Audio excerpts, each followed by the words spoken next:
دوازدەوانە بۆ منداڵان لە نێوان 1969 و 1970 لە هەولێر و گوندی کەنداڵ نووسراوە. یەکەم جار ڕۆژی 22 سێی 1972 لە کەرکووک لە یەکەم فیستیڤاڵی شێعری کوردی لە هۆڵی قوتابخانەی ناوەندی ئیمام قاسم خوێندراوەتەوە.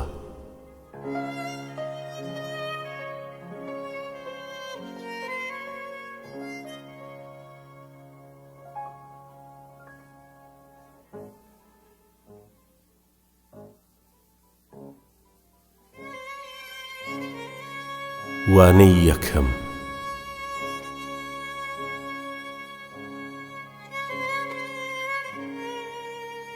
مناڵەکان ئەی یاخیەژین تاڵەکان،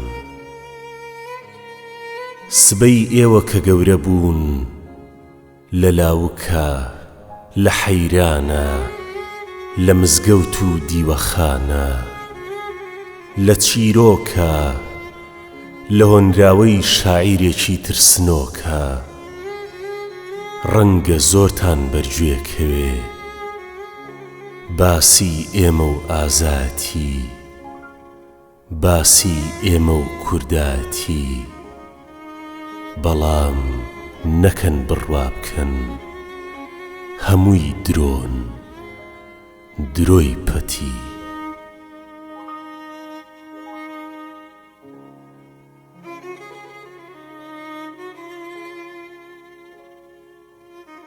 وانەی دووەم.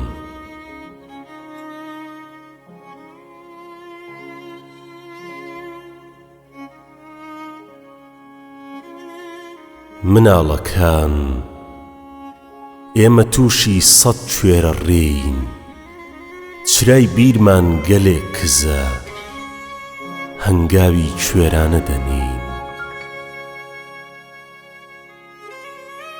مناڵەکان ئەفسانەکان دەجێڕنەوە، هەبوو نەبوو هۆزێک هەبوو لە خاچێکە، پاڵەوانیان چاوی کوێر بوو، هەوای دەورەی خۆی دەپێکە،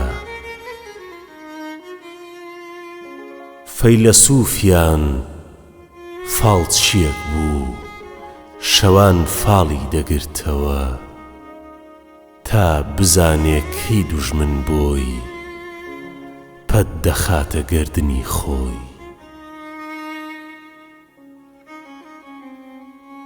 پیاو ماقوڵیان کە ڕوولاڵ بوو، ماوەی کورتی ئارامیشی 1000 ساڵ بوو، هۆزی نەکبەت شەوی دەژمارد، ڕۆژی دەژمارد، سێژەم نان و چەپڵەی دەخوارد، چاوەڕێ بوو کە دوژمن بۆی پەت بخاتە گەردنی خۆی.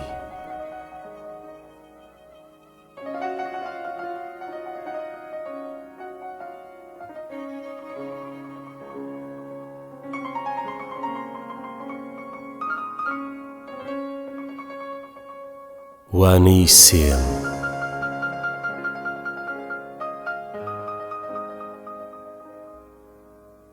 مناڵەکان ئێوەن زەلکاو دەشڵەقێنن، ئێوەن ئەو بوومە لەرزانەی سبەی کانی دەتەقێنن، ئێوەن سبەی سنووری دەستکرد دەشکێنن، قەفی زنجیری لێک بچڕاو، بە یەکترەوە دەلکێنن.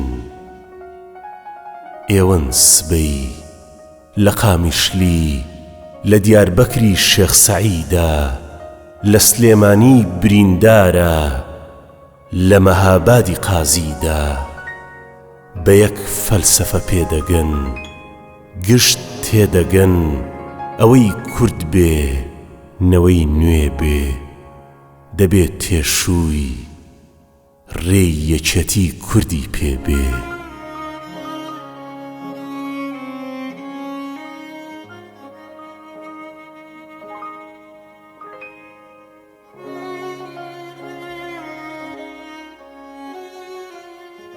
وانەی چوارەم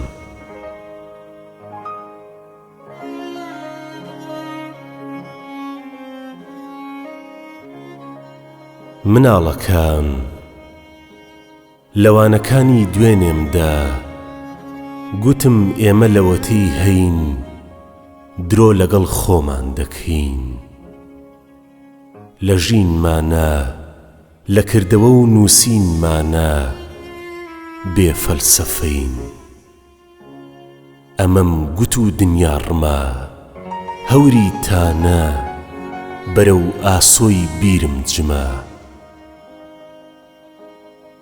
مناڵەکان تخواکەی بپرسن لێیان بپرسن لەوانەی چاویان تینی ناگاتە بەرپێیان مەترسن بپرسن بڵێن لە سەفەری دوورگەی خوێنە بۆ مناڵان چیتان هێنا پێمان بڵێن چیتان هێنا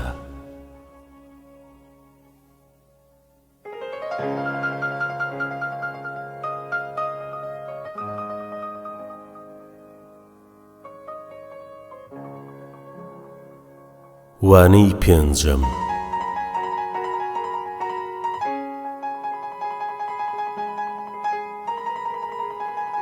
مناڵەکان ئەی بێلانە ژینتاڵەکان زۆر لە مێژە دایکەکانی ئەم وڵاتە مەمکەکانیان شیری سربەستی تیاقاتە زۆر لە مێژە کێوەکانی ئەم وڵاتە پێغەمبەرێکیان تیاقاتە مناڵەکان لە ئاگردانی چاوتاندا من چاوەڕی زەردەشتێکم بێ جێ بەو بتانە لەقکە من چاوەڕێی چەخماخی ئاوێستایەکم بێ جەرگی تاریکی شەقکە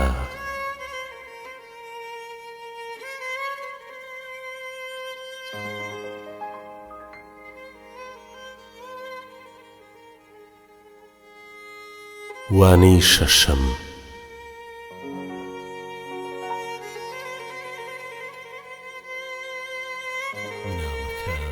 مناڵەکان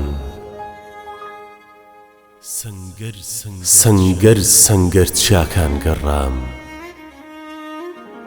گوێم لێبوو کۆمەڵێک قەوان لە ناو سەنگەرێکی چۆڵدا لە پێشمەرگەی شەهید دەدوان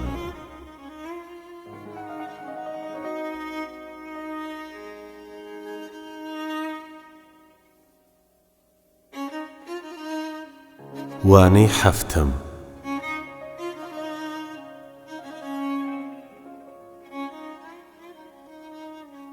مناڵەکان دەستگیرانم کۆترێکی دیار بەکرە حەزی لە چاو قاسپەی کە و ڕەنجی بەفرە بۆ گواستنەوەی زنجیرە چیام قەف قەف بڕی ڕۆژمێرم پەڕپەڕ دڕی پەساپۆرتم ئاوات و زەردەخەنە بوو کلدان و چیسێک خەنە بوو کە لە دەرگای سنوورمدا لە باتی ماچی گەرمی دەستگیرانم تفی زەردی پۆستاڵ ڕەشێک هات سواخی داناو چاوانم.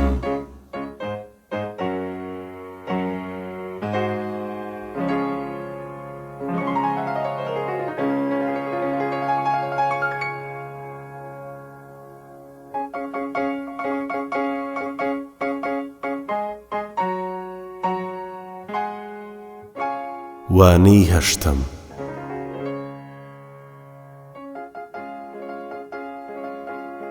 مناڵەکان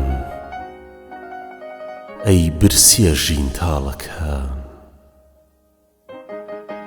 لەسەر سنگە نەوتاویەکەی بابە گوڕگوڕ، نێزیک تافگەی سەر و ژووری زێڕینی گر، گڵکۆیەکی بچکۆلم دی لی نووسرا بوو ئا لێرەدا منداڵێکی چاوگەشی کورد لە برسان مرد.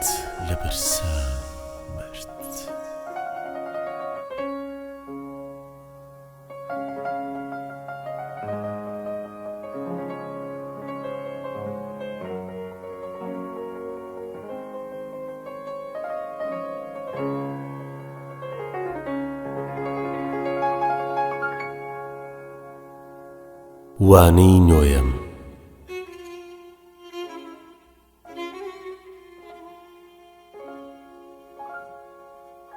مناڵەکان ئەوەی دەنکە گەنمێکی چاند گوڵە گەنمی دروێنە کرد، ئەوەی دڵۆپێک خوێنی چاند تابلۆیەکی بۆ خۆی نەخشاند، ئەوەی تەنیا هاوارێکی لە دەم دەرچوو گوێی لە سەدای دەنگی خۆی بوو، کەچی ئێمە کاسە سەر و چاو دەچێنین، بارانی خوێن بەسەریانە دەبارێنین، هێشتا وەرزی دروێنەشمان دیار نییە، تا گوڵە گەنمێکی کێڵگەی ئەو خوێنەشمان دیار نییە.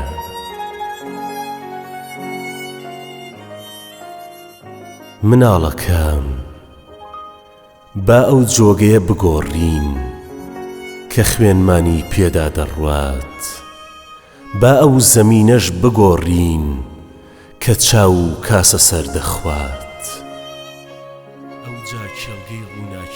ئەوجا کێڵگەی ڕووناکیتان نیشان دەدەم، ئەوجا وەرزی دروێنەتان بۆ ڕزد دەکەم.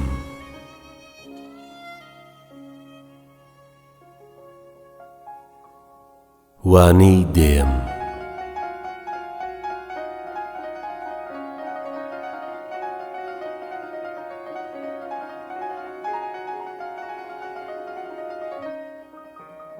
مناڵەکان لەسەر ناوچەوانی زەردی ڕۆژنامەکان، لەسەر بۆریە نەوتەکان، لە دیواری ئاودەستخانەی مزگەوتەکان 10 ملیۆن جار نووسیمان بژی چەوساوە، نووسیمان بژی کرێکار، بەڵام هەموو نووسینەکان تەنیا جارێ نەیانتوانی ببنە پار و تێرکەن زگی کرێکارێ.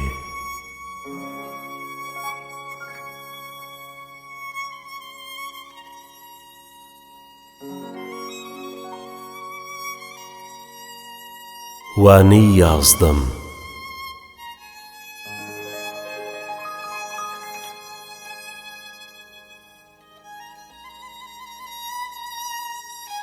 مناڵەکان ئەی بێلانە ژین تاڵەکان، شەو لە خەوما ڕێبوارێک بووم، بۆ بارەگای یۆتان دەچووم، کە دەروازەکەی قوتی دام، ڕەشم بینی ئاڵای هەبوو، سپیم بینی ئاڵای هەبوو، هەرچیم بینی ئاڵای هەبوو، قیژاندیان ئەی بێوڵات بۆ دەرەوە، ئەی بێ ئاڵا بۆ دەرەوە. منیش گوتم مەقیژێنن کە دەچمەوە ئەم چیرۆکە بۆ مناڵان دەجێڕمەوە.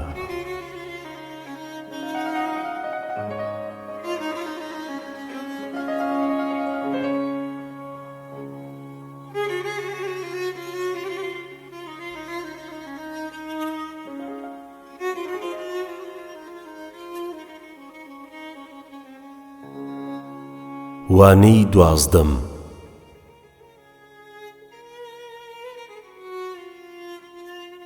مناڵەکان کەوانەکان دەخوێننەوە ئەگەر ڕۆژ بوو لە کونجێکا کپ هەڵتوتێن، ئەگەر شەو بوو با چراکان کز بسووتێن. چاک دەزانم گەورەکانتان بتان بینن داختان دەکەن، وانەکانم دەسووتێنن. دێن دووبارە جەستەی حەلاج دەدەنەوە لە سێدارە.